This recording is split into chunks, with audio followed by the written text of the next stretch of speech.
Coming to you live from the MIAP studio comes another thrilling episode of Movie in a Pod, starring the greatest bassist on the planet Earth, Jose Javier Villalobos, ladies and gentlemen, and drop that applause. I appreciate the announcement, sir. That's what I'm here for, awesome. man. That's what I'm here for. It was awesome. How was your week, man? Oh, my week. Pretty busy. Really haven't talked to you much. So yeah, man, let's connect. Yeah. Pretty busy. With working and music stuff, pod stuff, puppy stuff, Just all around things keeping me busy, man. Nothing very specific. But you enjoy that. You don't like a lot of downtime, right? Am I right about that? I don't like sitting around and doing nothing. But I don't necessarily like being overly busy. I like having choices of things to do. Is more the way to put it. If I'm sitting there, I'm like, oh, I feel like I need to do this, and I'll go do that. If I want to do something else, I'll go do that. But I hear you. When I'm stuck doing a specific thing, and I cannot get out of it when I want to, that's kind of annoying. Or when you're told to do something and you're like, screw that. I don't want to do that. Yeah, fight the authority, right? Is that every day. Every day. Fight the man. And you know what, man? I think that's what has a small theme of this movie, our movie of the week is and everything. But ultimately, dude, it is Super Bowl week.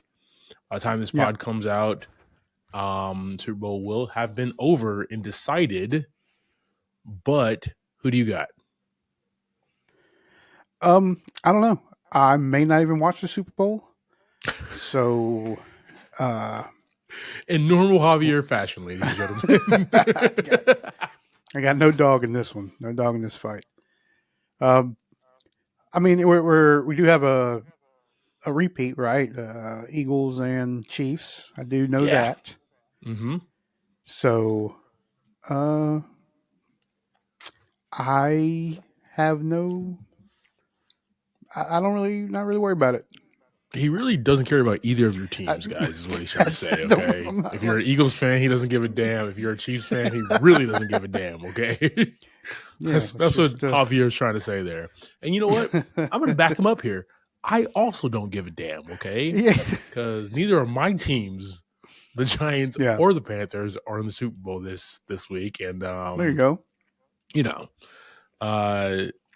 I really don't care who wins this. As long as Kendrick Lamar in that dope halftime show is fire. That's what I'm They really are in there. They're in NOLA, right? They're in NOLA, baby. That's cool. The place that you frequent often. So I'm surprised you're not down there performing with Kendrick, dude, I would not be there on Super Bowl weekend. I've been there for a few Mardi Gras. Yeah. That was a lot. That was a lot. Intense already, yeah. So which I think just ended was it Ash Wednesday last week or coming up or something like that? I don't know. It's right around the corner or something. But Super Bowl. I hope it was awesome. Hope you had a good time. Hope their commercials were well. And really excited to see what Bud Light does this year, man. I always like those commercials. They have your boy Shane Gillis rocking them out weekly. Isn't him in Post as well, right? Him and Posty, dog, Yeah. Dude, those commercials they've been showing have been so good. So good. We gotta get old Shane Gillis and Posty on the pod, man. Let's talk movies, because Shane Gillis loves doing that shit. Yeah. And just for clarification, Mardi Gras is on March 4th, Tuesday, March 4th. It is so late this year. It just keeps getting pushed. It's going to be summer. And it's going to be July. We're going to have Independence Day and Mardi Gras on the same day. Oh my God. In 3 years. It's just going to be bananas, okay? just Bourbon Street, just so much sweat and disgustingness happening. Yeah. But heck, let's be there, guys. Yeah, sounds like an awesome party.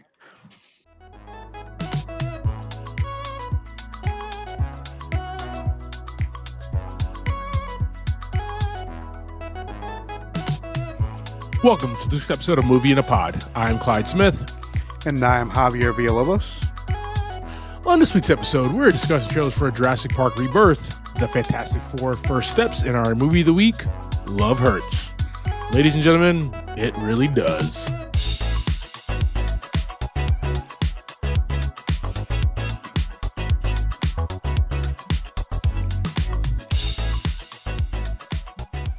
All right, ladies and gentlemen, boys and girls, everybody in between. Hope everybody's having a fantastic week. By the time this pod comes out, I'll be a year older, unfortunately, and I apologize. There's already graying in my face. My bones are slowly I'm crippled now. I need a wheelchair. My team's just gonna start calling me Professor X, I guess. I don't know. Yeah. We're getting there. Team, we have some trailers coming at you here. We have 2 big budget films coming out in 2025, guys. We got another Jurassic movie. This is Jurassic World Rebirth. And we have that really sexy guy, man, Pedro Pascal, leading as Reed Richards in the Fantastic Four First Steps, guys.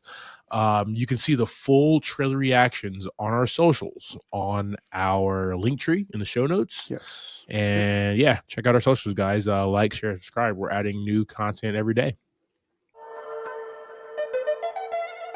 All right, team, we have Jurassic World Rebirth. According to IMDb, 5 years post Jurassic World Dominion, an expedition braves isolated equatorial regions to extract DNA from 3 massive prehistoric creatures for a groundbreaking medical breakthrough. Okay, so like, this medical breakthrough better be like the silver bullet to cure everything. Okay, but isn't that the if it's not, it's not worth it. I mean, that's the plot for everything. Is like, we have to do this and sacrifice everything the world has ever built, and we may be able to make a cure, right? You know, I mean, or they're going to be on top of like Mount Dune or something and throw it in the fire. You know, like they're going to be getting chased by the velociraptors. Yeah, it's like good thing about this movie here that I'm really excited about. Okay, like it's like Jurassic fatigue is kind of where I'm at right now. But this movie has a lot of good things going for it, right? Scarlett Johansson, right? Mahershala Ali, Rupert Friend, Ed Skrein. So it has a really good cast. And then it has the original writer for Jurassic Park, David Koepp, who's coming back. And then you remember a little movie that I enjoyed a few years ago about like robots, but they actually were like cool robots, and it actually was the humans that were the assholes. That wasn't Bicentennial Man. It was that. That's the only movie I know of that's been acceptable. It was the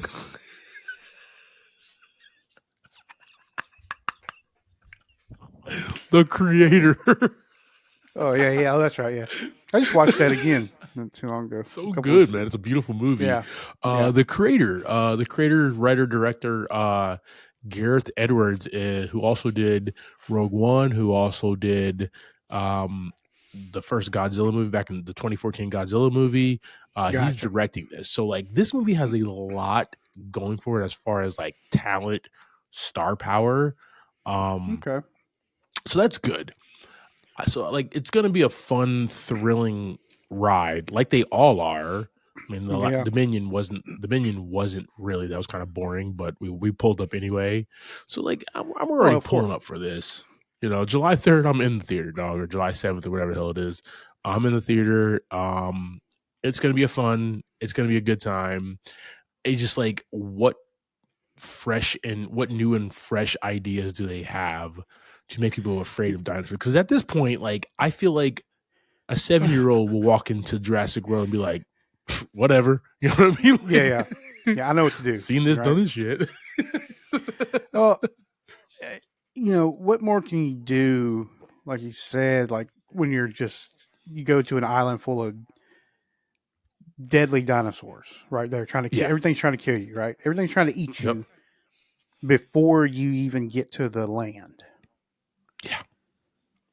So, is it, may just be stuff we've seen in all the other movies already. Hopefully, maybe some cool new dinosaurs.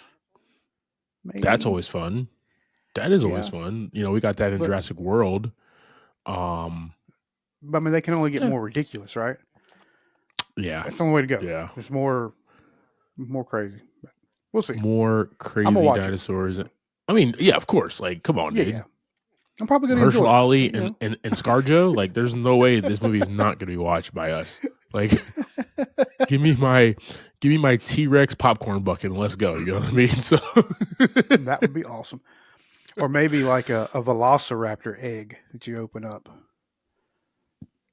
That'd be pretty wild. then the mom comes and tries to kill us. So I'm good on that one. Obviously, you're You trying know, to scare me for 2.5 hours. Is what you're trying to do. Okay, look at me looking over my damn corner because they can just walk in the theater. They're small enough to walk in the theater. Okay, and sit down. Okay, Yeah, they know how to they can open doors. and stuff.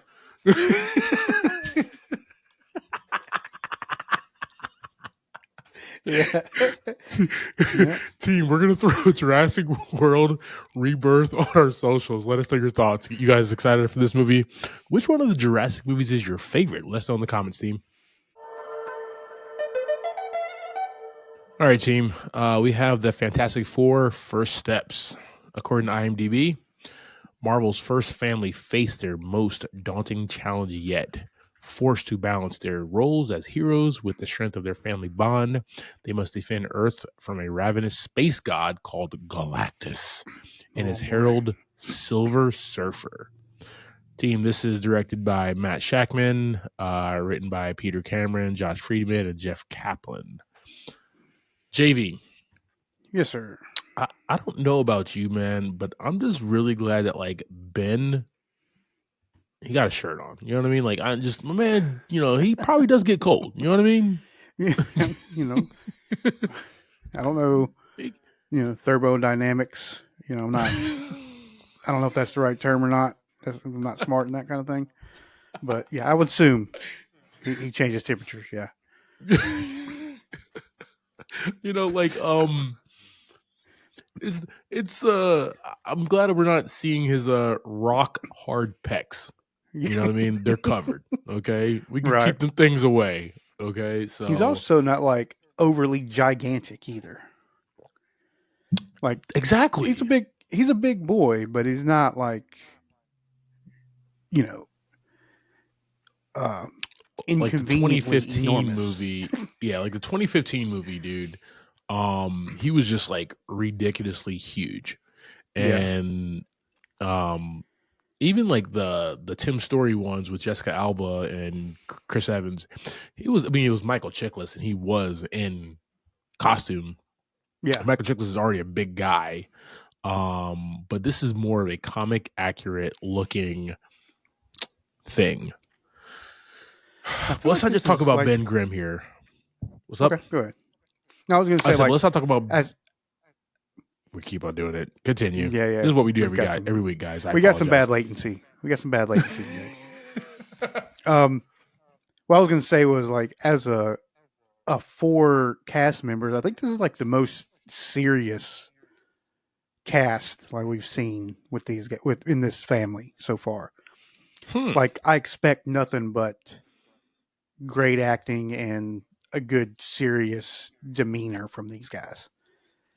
So you say that like the casting itself is 4 top-notch actors that are going to deliver a great performance, that you already have that in your head and you don't have to like wait and see, right? Like you already know like they're going to bring it in this film with these 4. Is that correct? Well, I think that and like what I expect out of their acting styles, I guess. Got you. Got you. Um, I don't. The mix of them makes me feel like this is the time that it's gonna be, a real thing, right? Like it's not too comic booky. It's not Okay, I'm following too you. lighthearted. It's like we're got a serious cast and we're gonna have a serious movie. Is Got you. Okay. what I'm thinking. I Yeah, am I'm definitely following you there, right? And it's like matching the tone of yeah, the fun of the Fantastic Four comics, but also the serious threats that they face as a family, yeah. as Marvel's first family as well. So okay, I'm following you, and I actually agree, man. Um, Pedro Pascal, like, what have we not said about this guy on this pod? Um, Love him. You know what I mean? He's like one of the best doing it right Yeah. now. Um, and him as Reed Richards, man, I'm super excited to see Vanessa Kirby, Sue Storm. She is talented. She is like strikingly beautiful.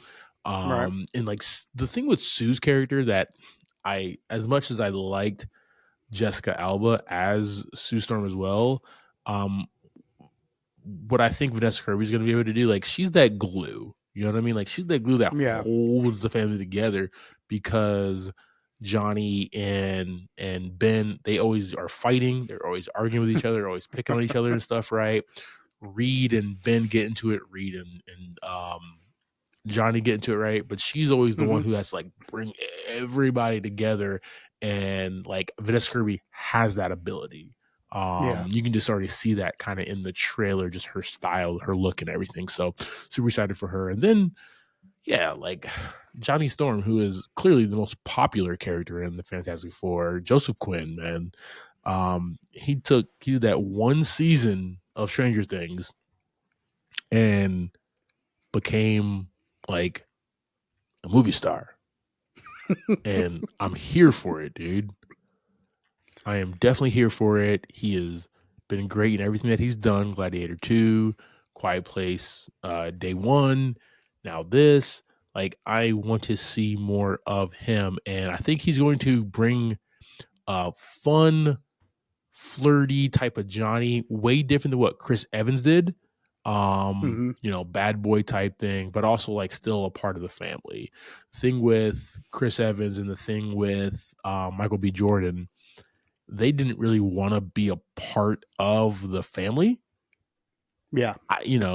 And there's that little rebel in Johnny, and I think Joseph will be able to like toe that line between being that rebel, but also like having to be there for family. So really Yeah. excited for this cast, man. I definitely agree with you there. Any predictions? What's going on here? Um. Yeah, we're fighting a big space monster. So. Uh, yeah, I'm wanna. I guess the curiosity is how are we tying back into the rest of the world that is Bingo. Marvel, right? Um, Yep. we have been seeing a lot of bigger things going on in the last few movies. We got um, we got this coming up. We got Captain America next week. Um, all right, we're Celestials. That's what I was trying to get to. Celestials and Mm-hmm. the bigger threats in the world are really, really coming up on us now. Oh yeah. So So like, what is good this times. gearing up to? What Yeah. is this? Also, What is the where interconnection? Right. where are That's they my at, thing. right? Because like if it's we have so much lore and backstory where like obviously it looks like the 50s and 60s, right? Mm-hmm. um 50s 60s New York. Shield was taking place in the 50s and 60s New York, right? Agent Carter, but there was no talk of Reed Richards in the crew. So how does it tie in, right? Is this Mm-hmm. multiversal and they're on another universe? Is do people, if for them to interact with other people in the MCU, do they get time warped or TVA? Like, what's the gimmick? What's the thing, right? To tie back in. That's what Yeah. I'm really excited to see. I'm really excited to see like this established world, but then give me that mid credits, right? Give me the in credits, right? Give me some juicy details to help us understand more what's going on, man. So Agreed. really excited for Fantastic Four, man. I never thought I would Yeah. ever say that because I'm not a big Fantastic Four fan, but this cast, come on, dude. Come on. Yeah. Agreed. This cast is fantastic, dog. The guy who's playing Ben Grimm, Ibn Mas Parak, he's obviously on the Bear, but he was in Stealth. You Okay. remember that? He was I the don't the remember where he was technician at. for the technician for the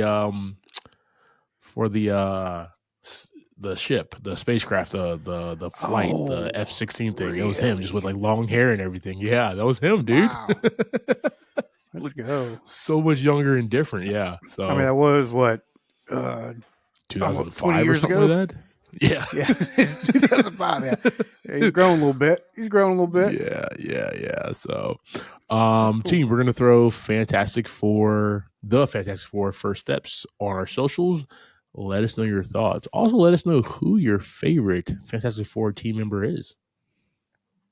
He was also in Andor. I didn't finish that. I need to finish Andor. I didn't watch it either. I just saw it on IMDb.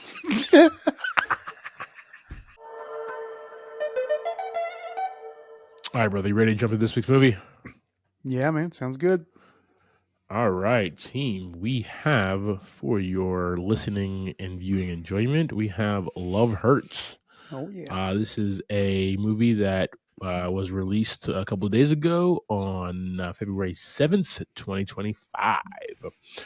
This movie is directed by Jonathan Eusebio and written by Matthew Murray, Josh Stoddard, and Luke Passmore. We have an $18 million budget, and so far it's grossed $6.9 million. Starring in that, we have Ki Kwan as Marvin Gable, Ariana DeBose as Rose, Daniel Hu as Alvin Gable, Marshawn Lynch as King, Mustafa Shakar as Raven, Leo Tipton as Ashley, Rise Darby as Kipke Betts, Andre Erickson as Otis, Sean Austin as Cliff Cusack, Cam Gigandet as Renee Marlowe, and Drew Scott as Jeff Zacks. All right. Appreciate that, my good sir. Go ahead and Yes, give us that sir. quick synopsis so we can jump into this. Marvin Gable is living a life he loves, and then his past decisions come back to haunt him. Yes, sir. All right, man. So let's start at the top here. The man, the myth, the living legend, Ki Hugh Kwan as Marvin Gable. Now,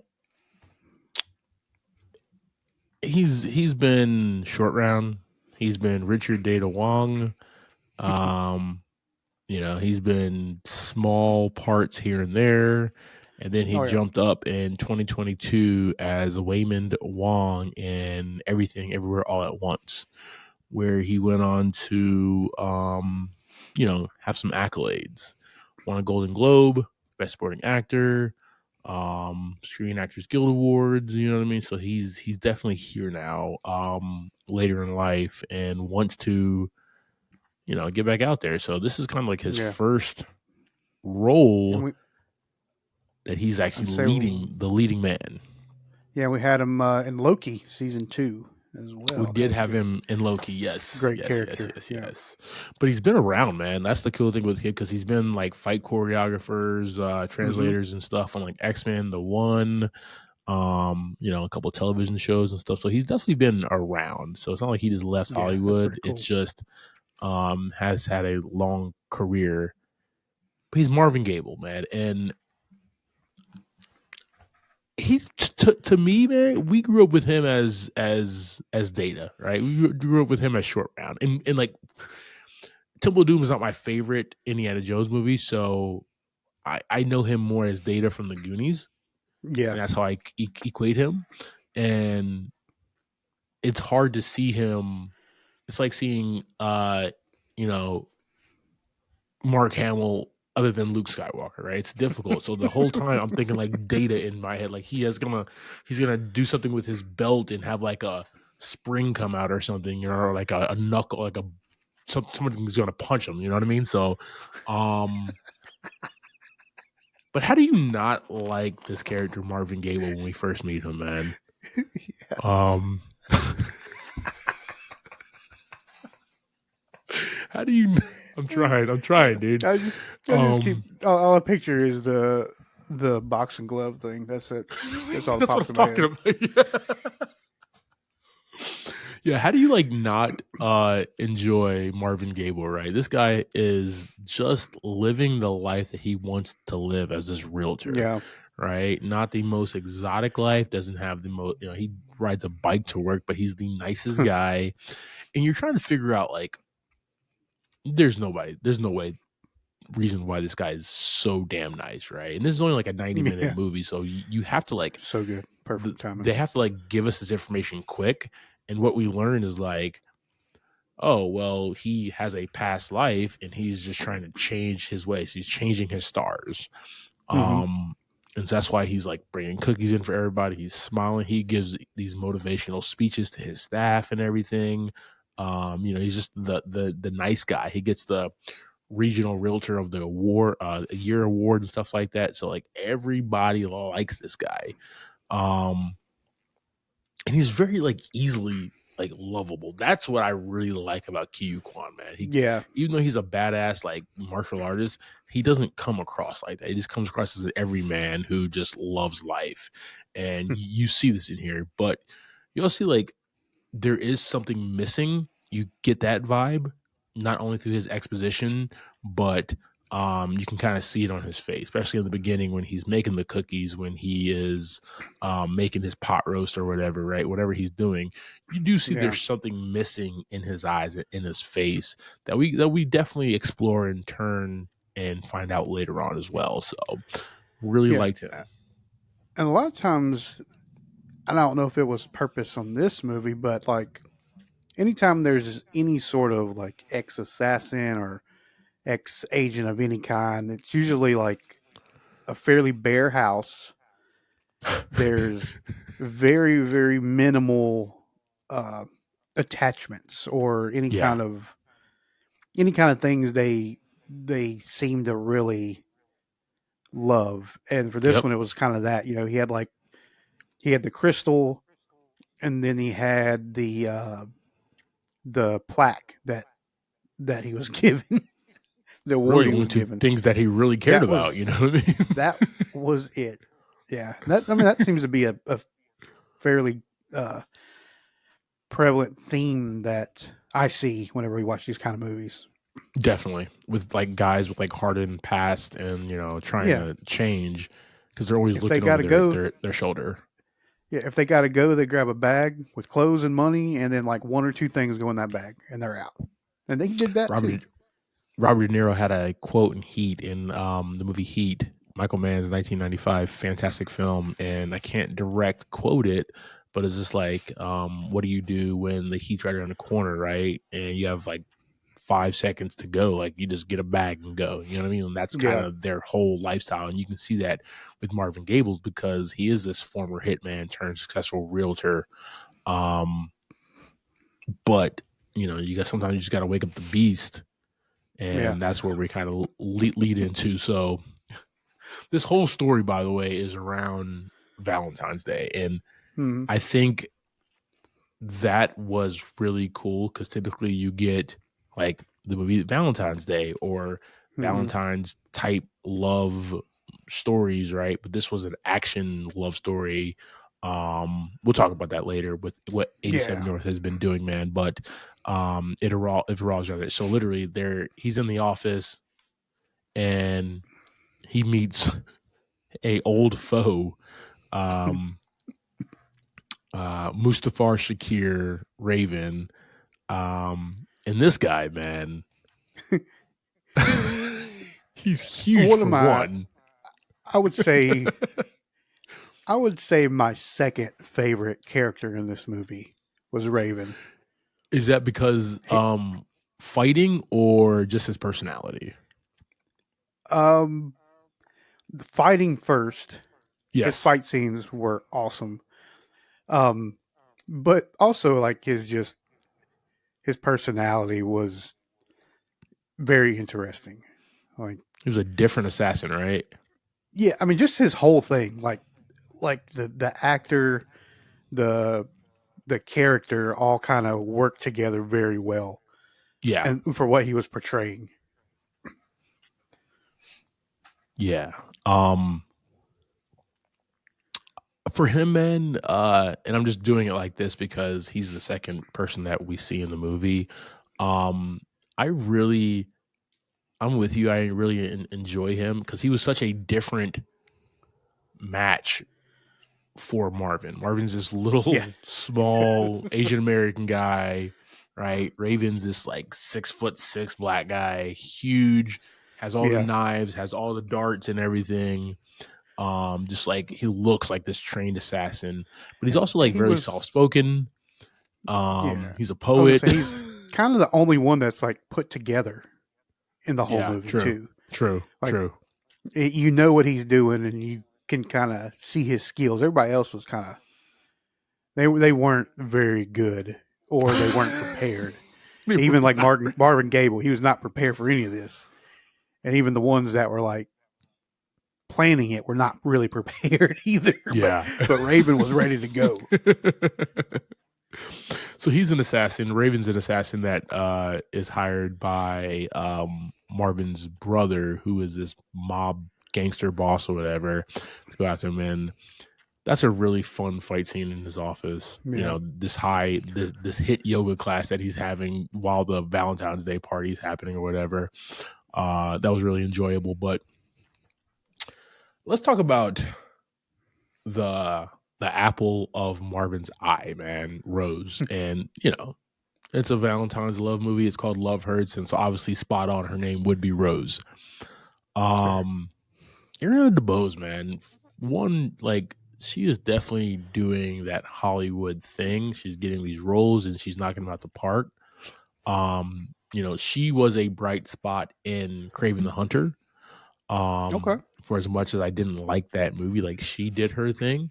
And she does it here, man. She is that person who drives Marvin to kind of get back in the game. She has skin in the game and she Yeah. needs his help.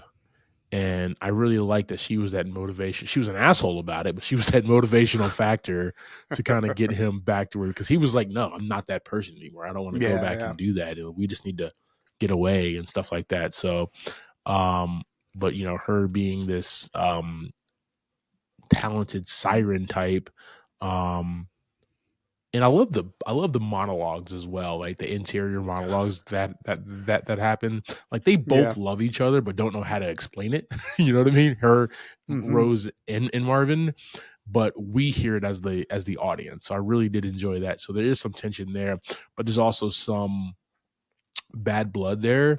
But he'll do anything for her. She's doing this for her, but also him. Getting back in the game, right? So there's a lot of factors in regards to this, but the story moves forward because Marvin's job in his head is to now protect Rose at all costs.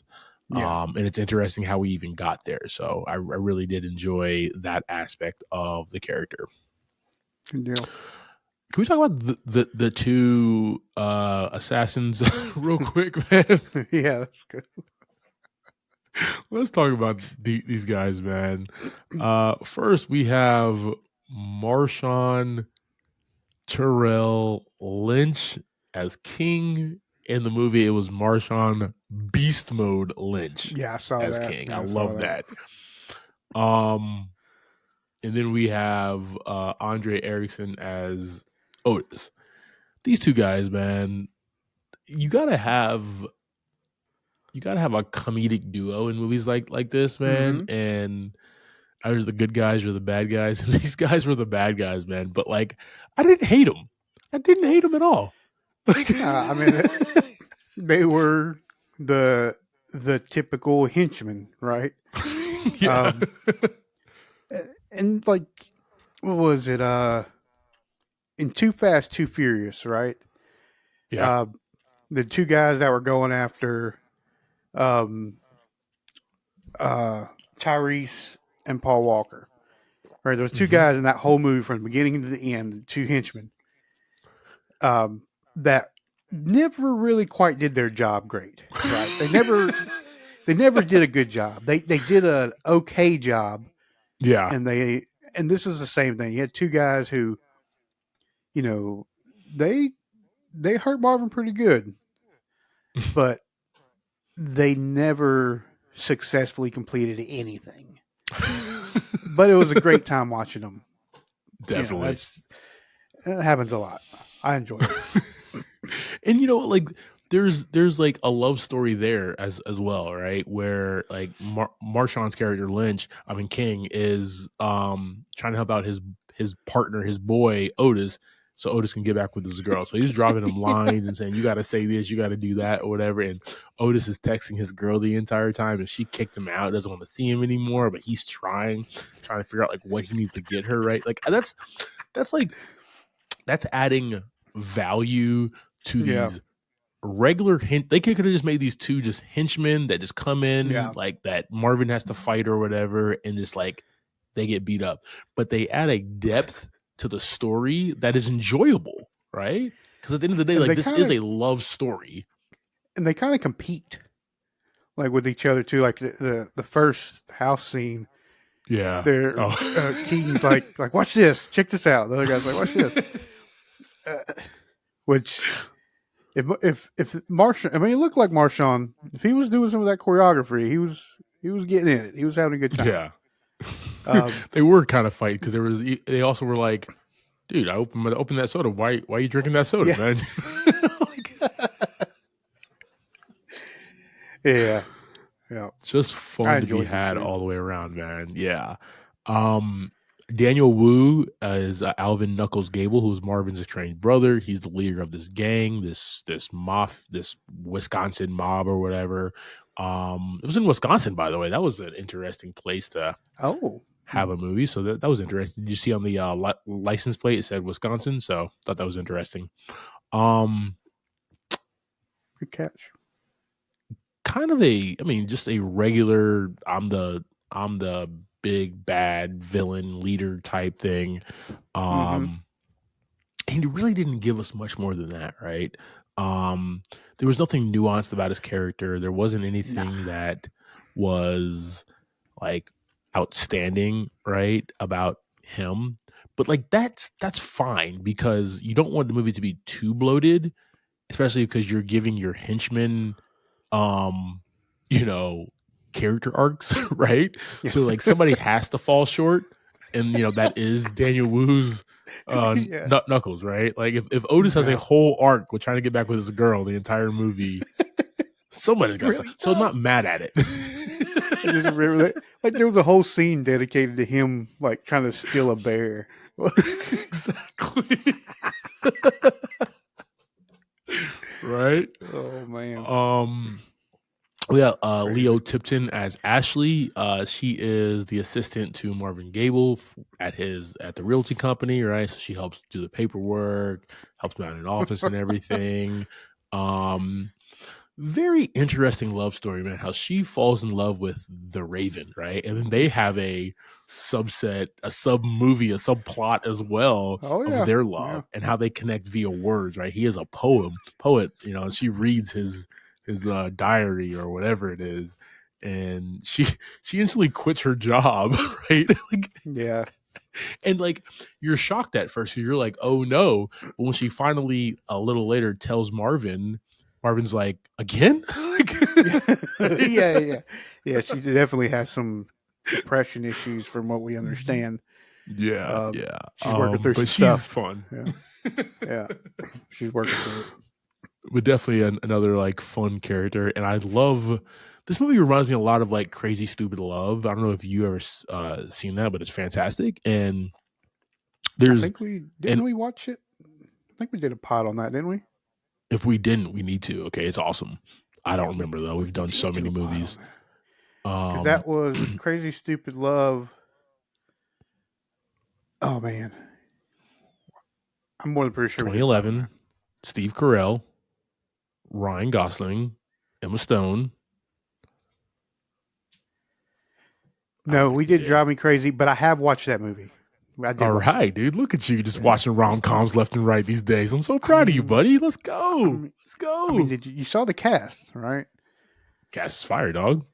Yeah, yeah, Cast yeah, is yeah. fire there. But this movie like reminds me, Love Hurts reminds me of Crazy Stupid Love because there's an overarching love story among the two leads, but there's so many like sub love stories as well, and everything ties together, and that's what I appreciate, man. It reminded me of that a lot, and Ashley and the Raven have that as well. Reese Darby, quick role. He's the accountant. Kippy Betts, he's actually pretty annoying. But he was funny in the scenes that he was in then. Um how how excited were you to see Sean Astin in this movie? Um, I mean, I like seeing him pop up.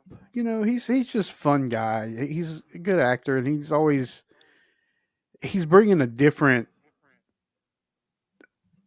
personality here. I feel like Yeah, he's just super chill, right? He's chilling. He's apparently making a lot of money in this movie, or not as a character, not as like Sean, but as a character, he's just chilling. He seems to just be relaxed, and we're selling houses, right? I want to sell a house, and I want you to buy my house. That's all he's here for.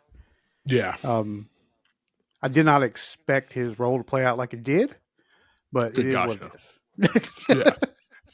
I just kind of like lit up, right? Yeah, When I saw Sean Astin in this movie and playing Cliff Cusick, and he's like the owner of this realty company that Marvin and Ashley work for, man. It just because like they were in the Goonies together, so like that yeah, was really yeah, really cool. Um, and you're right, Sean Astin was different, right? He's really known for being um a guy who's always like intense and everything, right? Like yeah. the Lord of the Rings movies, he had to be intense. Obviously, he had to climb a damn mountain with a damn another hobbit on his back. So I get it. Um Yep. Throw a damn ring in a fire, but even like Goonies, right? Even War Games, right? Anything that he's ever done, he's always been this very like intense character, even as a child actor. So it was Mm-hmm. good to see him as relaxed as he was. Um, Hell, he was even like that. He was even like that in shit. I just brought it up. Stranger Stranger Things. Things. Yes, Yeah. boom. That's why we're besties, man. Bob. Bob. Bob. Sorry, Bob. He was a cool character in there. Definitely. Then we have Cam, I can't pronounce his last name either. I Cam don't remember what I said. Gigadit as Rennie Merlot. Pretty sure we were Henchman both number wrong. oh yeah, 1000% Gigagant. um I just remember him as the asshole in Never Back Down, you know what I mean? Yeah, that's it. Um Yep. I'll never but see him as he's another person ever. ever dog. Kiyu Kwan, your data. Cam, you are the asshole from Never Back Down. Ryan McCarthy. Ryan Yes, McCarthy you're was his right, name. McCarthy. Every time you're gonna get Yeah. that work at the end of the movie, dog. Um, but he is the second in command to Knuckles, and he kind of has an interesting arc where like the reason why everything is happening is basically his fault, and he's trying to cover it up the entire time. So it is Yeah. actually fun to see him try to do that. Because he does not succeed. Like he doesn't succeed, and it's hilarious arc the entire film. So Yeah. He was in my favorite Christmas movie lately, Violent Night. He was in that one as well. he was in Violent Night. Yeah. You are correct. Yes.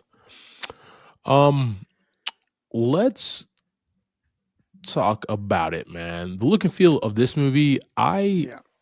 I liked it because you know what? At what you said, 18 million, Yeah. Yeah. everything that they do is, you can see that 18 million, man. But there's some things that are some effects and some shots that look really, really good, man. Like when he's microwaving the by accident he's microwaving his award, and they throw it in, and then you would get that view, and then we turn around, Yeah. he puts it in the freezer, and we get that view of them destroying it, and then they throw him in the refrigerator. You know, it'd be like that's just good. That's just really cool to see, man.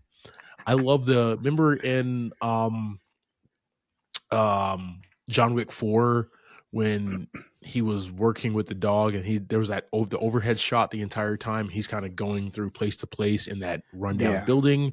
We got that here too with him fighting so many different guys, man. That looked really, Mm-hmm. really cool from that top down shot of Marvin's whooping ass and taking names. So that was really cool, man. I really Yeah, and like that they put everything in frame here. they did that a lot in all the scenes. There was Yeah. a lot of focal points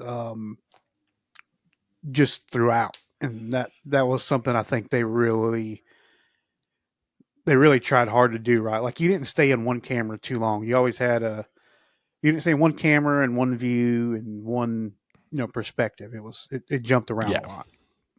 But like remember when like the Bourne franchise, Paul Greengrass, who did the second and third movie, right? He introduced like the shaky cam, right? And that's like for the next 10, years, every movie kind of did the shaky cam. And the Yeah, shaky cam was just like an intense thing to show like the action in a fight, where yeah, 87 North does it differently, right? They do everything is smooth, right? The fight is, you see everything in frame in the fight. You see every punch, you see mm-hmm. every kick, you see every stab, every bullet. You know what I mean? And it's all in frame for us to enjoy.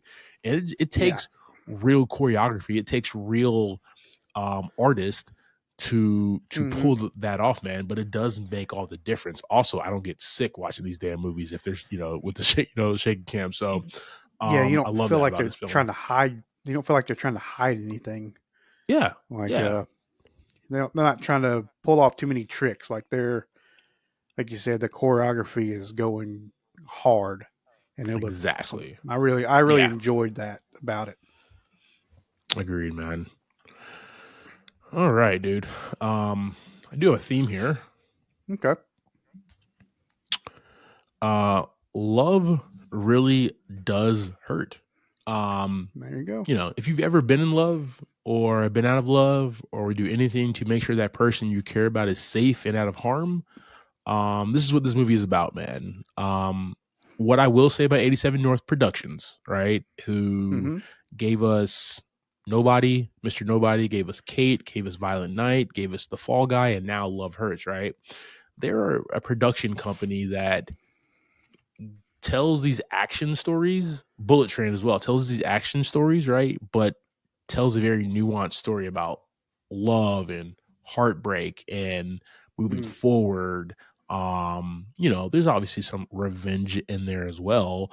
Yeah, yeah. But also like redemption is a big theme of their movies as well. And so like I like that they wrap all of their movies, all their action movies, into something human elements as well. It's not just mindless Jean Claude Van Damme fighting. You know what I mean? Where Yeah, there's yeah, really no yeah. plot to it except for to see him kick. That's what I really love about these movies. That's what I love about this, man. This is a action, crazy, stupid love to me. And I think, they're 87 North. They're just like the best in the business doing it at such a high level, man. And they definitely delivered with this one. Oh yeah. All right, team. That is our conversation about 2025's Love Hurts. JV, give me your thoughts and ratings on this, brother. Yes, sir. Give me an hour and 20. Right. A good diverse cast. A lot of dudes beating each other up, man. Yeah, I'm there. It was a great time. The choreography really, really was top notch, and it was that Yeah. kind of that style that reminds us of Bruce Lee, Jackie Chan, um, those legends in this field of movie work. Um, I still go back and watch Rumble in the Bronx on a regular basis. Just So good. such a It fun really movie. is. I have been back to the Bronx since I've watched it, Yeah. dog. I'm scared. But yeah, that was just a well put together movie. No nonsense, right? It moved fast. Didn't really give you a lot of stuff to sit there and wonder about, right? It was straight to the point. We're gonna fight. We're gonna run through the story real quick, and we're gonna close the movie out and let's go home, right, and have a good time. I'm gonna give this one $4 of popcorn. $4 of popcorn this week because it really good watchability, rewatchability, and just a good time, man. Just had a blast. What about you? Yeah, man. I'm right there with you, man. This one gets $4 of popcorn. This is a cute, funny, small action film with so much heart. Like, Ki Kwan leading the way. He's, like I said, he's just a really good lead. You can't help but to root for him at every turn. Like, even when he's getting his ass kicked, right? Even when he's getting stabbed in the back and there's a dart in his hand, there's a knife through his, everything that's happened to him, he's definitely like that John Wick-esque character where he just gets back up because he has a North Star, and that North Star is Rose and protecting her, man, because he loves her. And I love that this movie also had, so it's a true Valentine's Day. Like, 87 North made a Christmas movie, dog. Violent Night. You know what I mean? 87 North has now made a Valentine's movie. Like, it's dope. And what's real interesting is, like, they're all bad guys. There's no good guys in this movie. Well, no, except for the lady Leo, Ashley. Ashley. Yeah, she's probably the only one that's a good person in the whole movie. Yeah, everybody else is bad guys. They all got bad past, and they never like had to be like, "Am I going to be a good guy or a bad guy?" There was never that decision to make. Really, it was just like, "I'm a bad guy, so I'm going to keep on being one." Also, don't have any time for it, man. It's an 83-minute movie, right? We can fit that in, right? So they gave Beast Mode a lot of screen time. They can't do everything. He really did have a lot of screen time. He really did. Good for him. Thank you for subscribing to this week's episode, Talking Through Love Hurts. Next week, we will be discussing Captain America, Brave New World. You can catch that in a theater near you. Like always, I am Clyde Smith. You can find me across all socials. I am Clyde D. Smith. I am Javier Villalobos. You can find me across all socials at Mr. J8200. Thanks, guys. Appreciate it. Yeah, I messed that up. I don't know what I was doing. It's okay. They've heard it before.